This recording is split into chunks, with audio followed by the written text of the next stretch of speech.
nggak kita usul, ini kan ngobrol bebas ya, 5 menit sambil break sambil. Kalau aku menyimpulkan kan dirimu mendorong agar kita melakukan satu aksi nyata ya sesudah ini. Habis ini kan sesinya menulis ya, teori menulis dan langsung gimana praktek. Nah, tapi bisa nggak kita mengatakan pada diri kita sendiri sesudah pertemuan ini kita pulang akan ngapain gitu? Nggak usah yang muluk-muluk,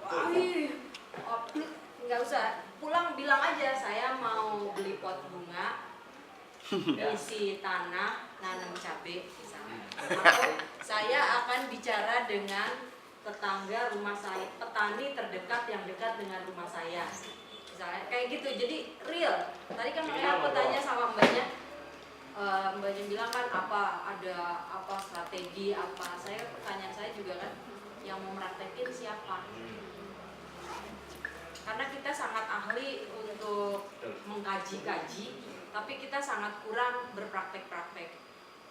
Saya mau mencontohkan diri saya sendiri, sombong tuh perlu dalam hal-hal tertentu, tapi ini yang saya lakukan, bukan hanya saya, kami sebetulnya. Jadi kami menyerap produksi panen kedelai dari kelompok tani organik. Mereka sudah mempraktekkan organik, mencoba untuk tidak memakai pestisida. Kalau mereka panen, pokoknya kita beli gitu loh. Habis gitu kami yang bingung, wih ini gimana memasarkannya?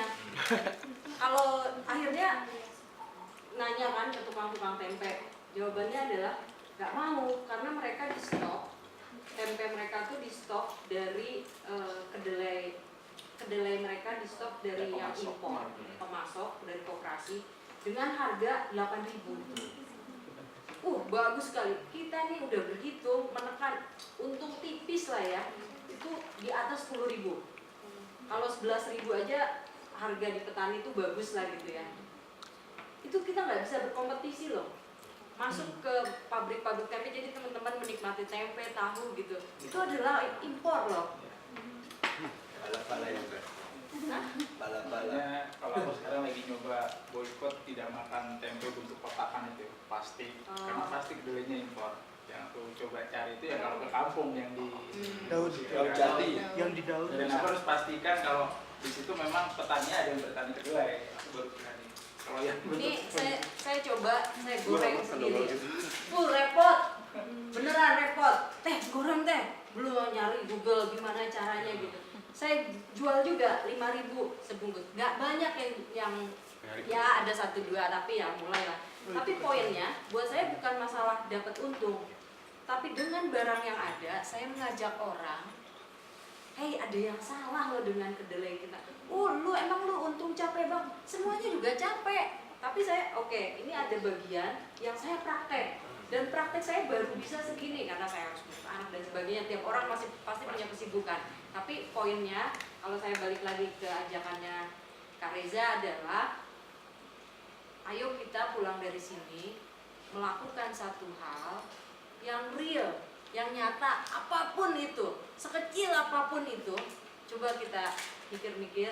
Tentu saja ini berlatih menulis, ayo. Tapi pulang sini, apa sih sebenarnya? Cuman ngobrol. Habis itu kita sama-sama posting, nanti kita tulis Facebook kita atau Twitter kita. Kita bikin janjian hashtag, misalnya aksi bertani langsung misalnya gitu ya. Terus dalam seminggu ke depan kita buat di medsos bahwa kita mencoba melakukan sesuatu. Ini aksi saya ngobrol dengan petani, atau cuma nanam cabai, atau cuma apalah, terserah. Gimana? Tawaran, ini tawaran.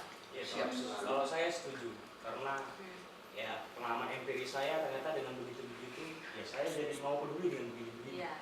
Terus terang, kalau enggak saya tidak akan mau peduli dengan begini-begini. Kalau enggak, makanya saya dari awal tadi ini kondisi pertanian kita. Kalau kita sudah ngeh dengan itu, ini akan dengan sendirinya akan kita cari yang begini-begini. Kenapa ya? Apalagi begitu udah terjun. Kenapa mahal ya? Kenapa jual susah ya? Betul. Kenapa penyakit banyak ya? Serius. Ini akan dengan sendirinya. Tidak perlu dicikokin yang begini-begini sebenarnya. Itu Itu Mbak. Jadi saya setuju ya apapun itu gerakannya, apapun itu bentuk nyatanya. Ya, kalau aku lihat sih memang idealnya sih begitu, karena orang mau ngomong apapun kalau tidak pernah melakukan atau tidak ada Bertanya aja, pasti akan terasa. ya, Ya, kalau enggak, kita karena sudah meninggalkan realitas. kalau saya itu sebenarnya asli orang kampung. Di sebuah namanya Desa Sambirimbe, Kecamatan Karangrejo, Kabupaten Magetan, Jawa Timur. Ibu saya itu dari Sleman, itu lahan pertanian semua. Tapi ini kenyataan yang terjadi karena dulu korban pabrik tebu itu, jadi semua lahan harus jadi pabrik tebu. Generasi kami itu tidak bisa bertani sampai sekarang. Serius, orang tinggal di kampung, nggak ada yang bisa bertani tapi bisa hidup. Akhirnya kakekku di penjara disangka itu, Pak, eksponen, karena kan nggak mungkin orang di kampung terus nggak bisa bertani. Jujur, kita tidak jujur menulisnya bukan dari hati, tapi justru gimana caranya sebisa mungkin sama dengan teori yang ditulis di buku ini. Ini pembicara keren, Wahyu Wibowo, tebel banget, dan ini mengupas berbagai contoh tulisan. Oke teman-teman, sudah dikirim? Ya.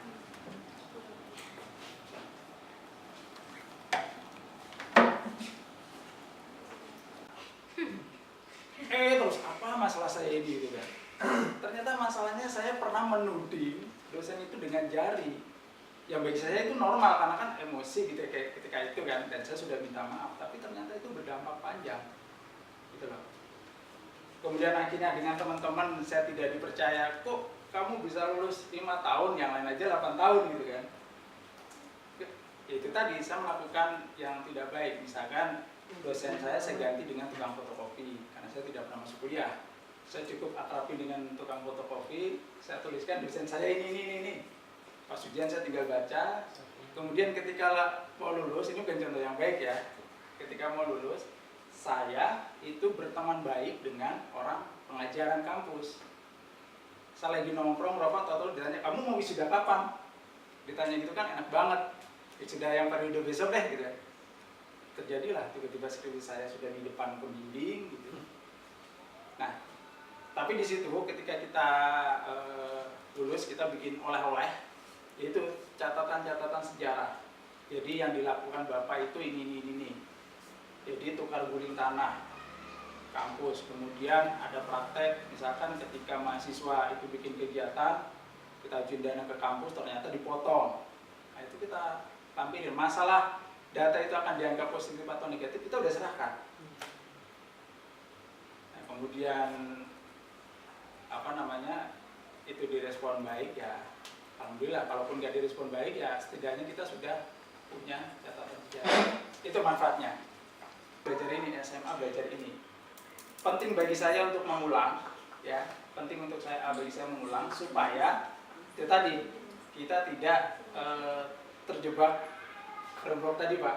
Tidak terjebak hal. Ini dilihat aja dulu. Terus kalau kita sudah bisa menulis dengan cara-cara seperti ini, berarti seharusnya kita sudah tutup buku. Kemudian kita bisa menulis yang lebih dalam.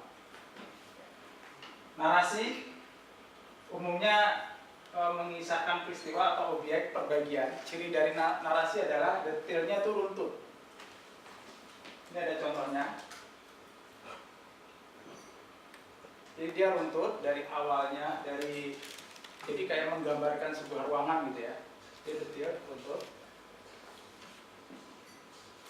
Bisa juga menjelaskan sesuatu dari asal usul, asal muasal.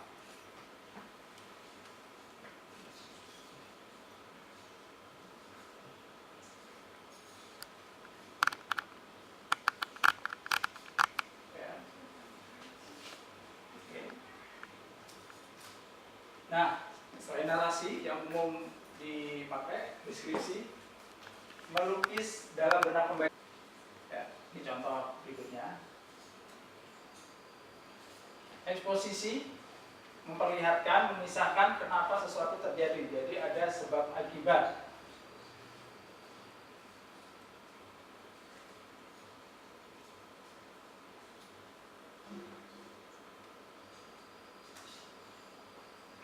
Persuasi, nah ini yang lebih dekat dengan opini, dekat dengan orang insight. Mengajak pembaca untuk menyetujui sudut pandang kita. Misalkan ada sebuah masalah, kita punya pemikiran sendiri. Persuasi biasanya itu. Artikel-artikel marketing menggunakan ini. Promosi menggunakan ini.